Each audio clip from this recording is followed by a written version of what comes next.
যেটা অন্য কোনো নবীর ক্ষেত্রে হয় নাই, কোনো নবীর ক্ষেত্রে না।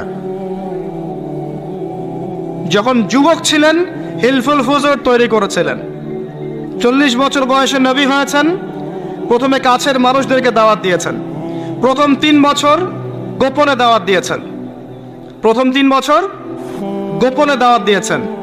ওই 3 বছর যে সাহাবীরা ইসলাম কবুল করেছেন এরা ছিলেন শক্তিশালী, ইমানের দিক থেকে অনেক বেশি আপডেটেড। তারাই সেই সকল সাহাবী যারা পরবর্তীতে সাহাবীদেরকে দাওয়াত দিয়ে দিয়ে ইসলাম কবুল করিয়েছেন আলহামদুলিল্লাহ। প্রথম 3 বছর গোপন, চতুর্থ বছর থেকে পরের বছরগুলোতে নবী সাল্লাল্লাহু আলাইহি ওয়াসাল্লাম প্রকাশ্যে দাওয়াত দেওয়া শুরু করেছেন।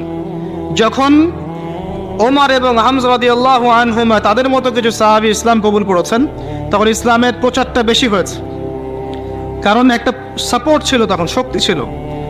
যত প্রচার হয়েছে তত নির্যাতন বেড়েছে, শারীরিক, মানসিক, অর্থনৈতিক, সামাজিক নির্যাতন বেড়েছে।